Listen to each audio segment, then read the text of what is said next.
সুপ্রিয় শিক্ষার্থীরা, তোমরা নিশ্চয়ই ভালো আছো, আমিও ভালো আছি। তোমাদের অনেক অনেক প্রীতি এবং শুভেচ্ছা। সম্মানিত অভিভাবকবৃন্দ, আপনাদেরকে অনেক অনেক অভিনন্দন এবং অন্যান্য যারা এই লাইভ ক্লাসটি দেখছেন তাদের প্রত্যেককেই অনেক অনেক অভিনন্দন এবং শুভেচ্ছা। আজকে আমি পঞ্চম শ্রেণী গণিত বিষয়ে জ্যামিতি অংশের কিছু সংজ্ঞা নিয়ে কথা বলবো।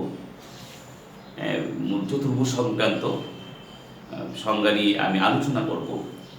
আসলে জ্যামিতি বিষয়টাই হচ্ছে বোঝার বিষয়। জ্যামিতি তোমাকে বুঝতে হবে। জ্যামিতি তোমাকে একেবারে সংজ্ঞাগুলো মুখস্থ করলেই যে হবে না। আগে আমরা দেখি, কিছু জিনিস দেখি যে আসলে একটা জিনিস খেয়াল করো যে এই জিনিসটা কি, এই জিনিসটা কি, এবং এই একটা জিনিস, দুটো জিনিস রাখলাম, সেটার নাম কি? দুটো চিত্র আঁকলাম, জিনিস বলা যাবে চিত্র, দুটো চিত্র, এটা নাম কি হতে পারে? তার নাম হচ্ছে ত্রিভুজ, তার নাম হচ্ছে চতুর্ভুজ। এখন একটা জিনিস দেখো, তুমি আমি লিখলাম যে এটা ত্রিভুজ, এটা হচ্ছে চতুর্ভুজ, ঠিক আছে, ভেরি গুড। ত্রিভুজ চতুর্ভুজ, ত্রিভুজের দেখো কয়টা কোণা আছে? একটা, দুইটা, তিনটা। তা আমি বলতে পারি ত্রিভুজের তিনটি আমরা কোণা বা কোণ আছে। চতুর্ভুজের কয়টা আছে? একটা, দুইটা, তিনটা, চারটা। আচ্ছা, এখন ত্রিভুজের বাহু কয়টা আছে? একটা, দুইটা, তিনটা। চতুর্ভুজের বাহু কয়টা? একটা, দুইটা, তিনটা এবং চারটা। ঠিক আছে। এখন ত্রিভুজ চতুর্ভুজ নিয়ে আমি চিনলাম যে তিনটা বাহু দ্বারা, খেয়াল করো বাহু কয়টা? একটা বাহু, দুইটা বাহু, এই এক বাহু, তিনটা বাহু। তিনটা বাহু দ্বারা আবদ্ধ, একদম দেখো আবদ্ধ, খোলা নেই কিন্তু, আমি এরকম না কিন্তু, এরকম না, এরকম না কিন্তু, এক সাইড খোলা, একদম আবদ্ধ। তিনটি বাহু দ্বারা আবদ্ধ ক্ষেত্রকে ত্রিভুজ বলে। ত্রিভুজের তিনটি কোণ থাকে, ত্রিভুজের তিনটি শীর্ষবিন্দু থাকে, ত্রিভুজের তিনটি বাহু থাকে। ঠিক আছে। আমরা যদি আবার চতুর্ভুজের ক্ষেত্রে যাই, চতুর্ভুজের কি হচ্ছে একটু খেয়াল করো। চতুর্ভুজের চারটি বাহু দ্বারা সীমাবদ্ধ বা আবদ্ধ, সীমাবদ্ধ বা আবদ্ধ, আমি বলতেছি এই একটা, এই একটা, এই একটা, এই একটা, বাহু চারটি হইল, এক, দুই, তিন, চারটা বাহু হইল, এতে হইল চতুর্ভুজ? না। কেন না? কারণ এটা আবদ্ধ না। এখন আমি আবদ্ধ করে দিলাম, আর বের হওয়ার রাস্তা নেই, সেটাই হচ্ছে চতুর্ভুজ। অর্থাৎ যে চতুর্ভুজের চারটা বাহু থাকবে, এক, দুই, তিন, চারটা বাহু থাকবে, চারটা কোণ থাকবে, চারটা কোণা থাকবে, চারটা শীর্ষবিন্দু থাকবে, ঠিক আছে। এবং চতুর্ভুজের কিন্তু কর্ণও থাকে দুইটা। দেখো, এই কোণে এই কোণে যোগ করে দিলাম একটা কর্ণ, এই কোণে এই কোণে যোগ করে দিলাম একটা কর্ণ।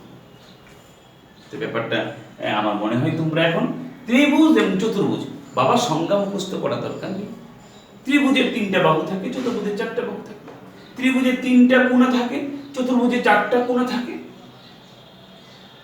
ত্রিভুজের তোমার আমরা যদি এটা খাই, এটা তোমরা ডিগ্রি ক্ষেত্রে যাও, ত্রিভুজের তিনটি কোণের সমষ্টি 180 ডিগ্রি, চতুর্ভুজের চারটা কোণার সমষ্টি 360 ডিগ্রি।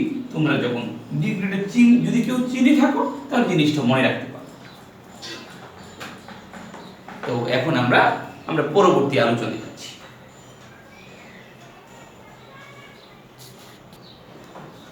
এখন আমরা যাচ্ছি চতুর্ভুজের, এখন যে ব্যাপারটা, এটা খুব ইন্টারেস্টিং ব্যাপার। আমি নাম দিলাম চতুর্ভুজের 14 গোষ্ঠী। নাম দিয়ে দিলাম চতুর্ভুজের 14 গোষ্ঠী। 14 গোষ্ঠীটা কি দেখো তুমি, যে চতুর্ভুজের কি কি। আর আমি চতুর্ভুজ বললাম যে এটা চতুর্ভুজ, এটা চতুর্ভুজ, ঠিক আছে। তো এখন চতুর্ভুজের মধ্যে আমি কিছু কিছু চিত্র আঁকছি, একটু খেয়াল। এই একটা চিত্র আঁকলাম, এই আর একটা চিত্র এঁকে নিলাম,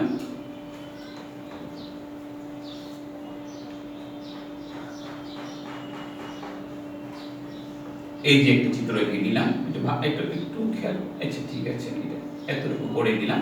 আমি এক্সাক্ট মাপটা নাও হতে পারে, বাট তুমি আমি কি বলছি সেটা খেয়াল করবে একটু ভালো করে। এটা আরেকটু ছোট করে দিই, আরেকটু। ওকে, ভাই তারপরে হচ্ছে যে হ্যাঁ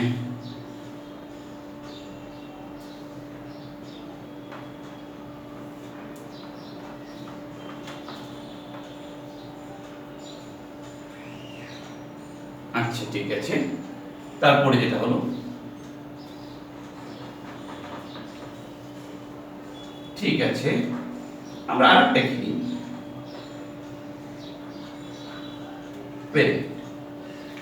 এর নাম দিয়ে দিলাম আমি চতুর্ভুজের 14 গোষ্ঠী। 14 গোষ্ঠী আজকে উদ্ধার করে দিই। কিভাবে দেখো এটা চতুর্ভুজ, ঠিক আছে।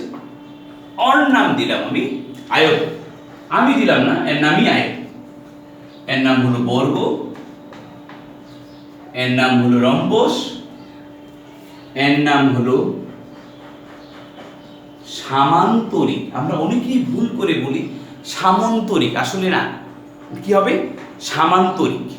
সামান্তরিক এর নাম দিলাম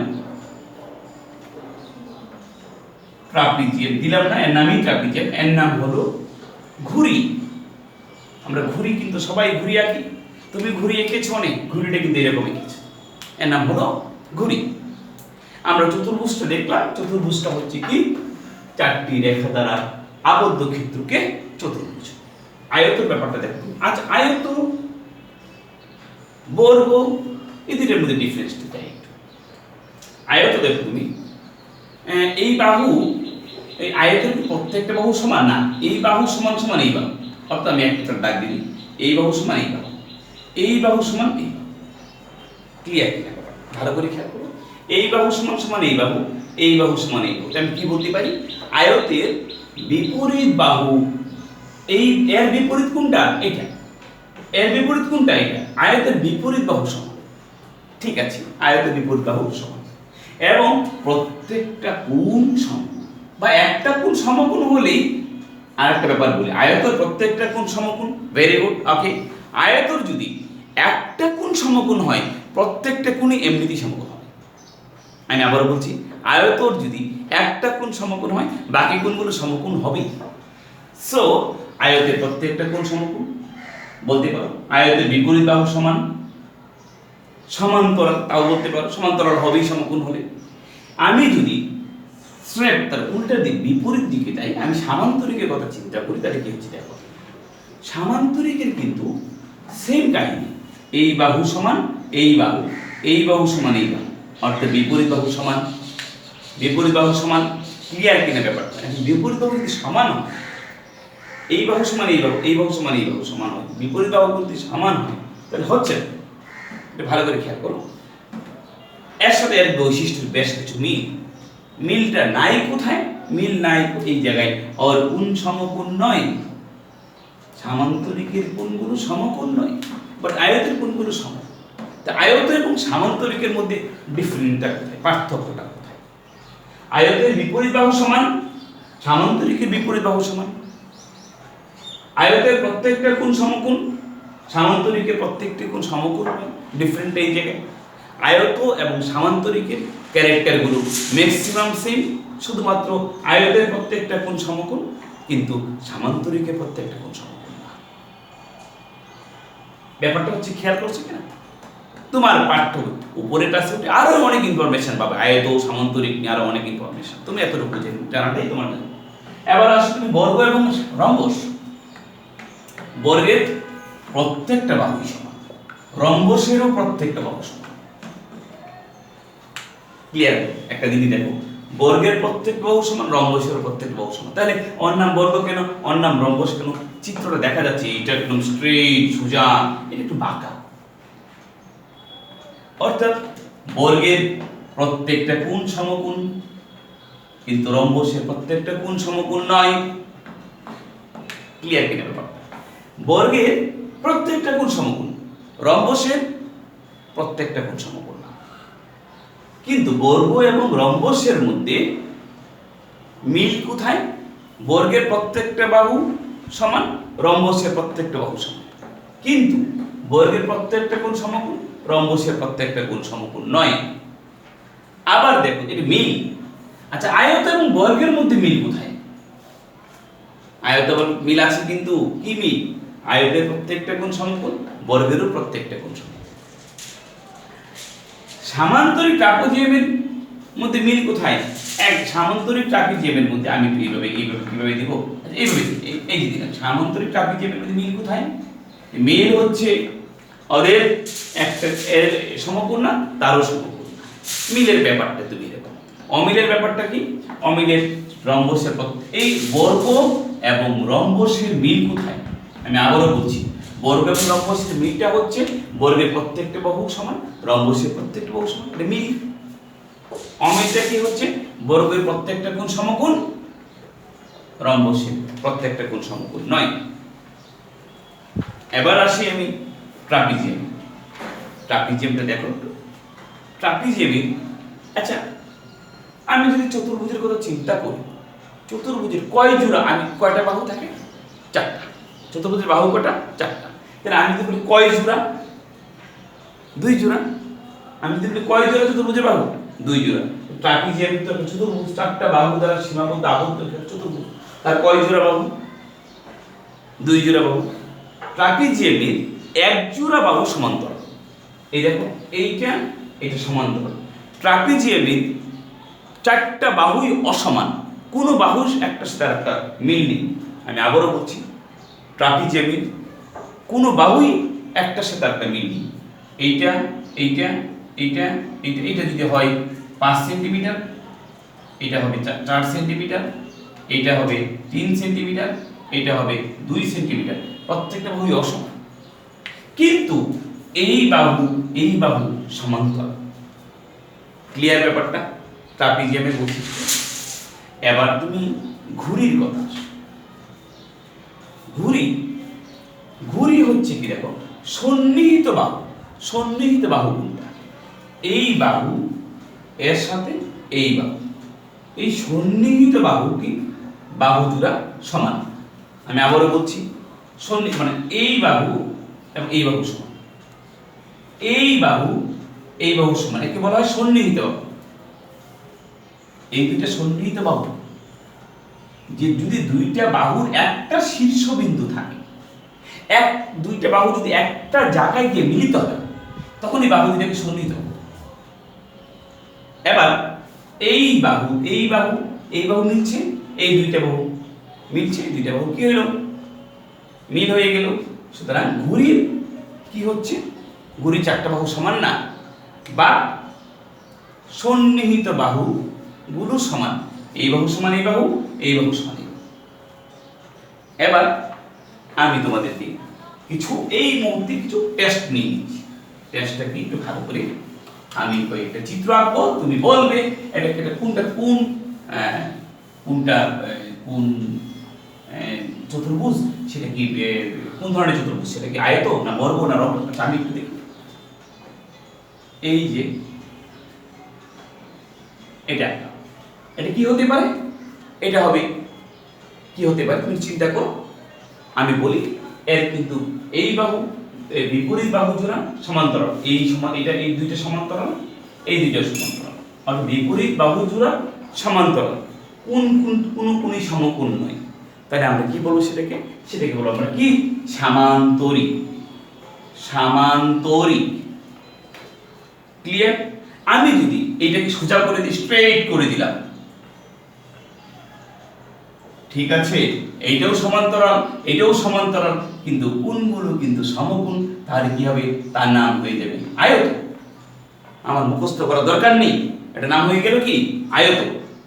এবার তুমি চলে আসো, তুমি আয়ত, এই যে এইটা দেখলাম, এর প্রত্যেকটা বাহুই সমান, প্রত্যেকটা কোণ সমকোণ।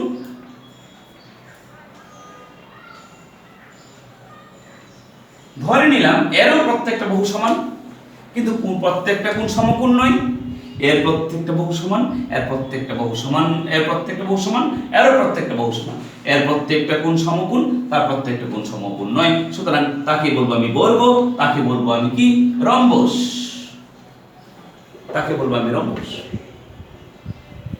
এবার চলে আসি একটা বাহুর সমান।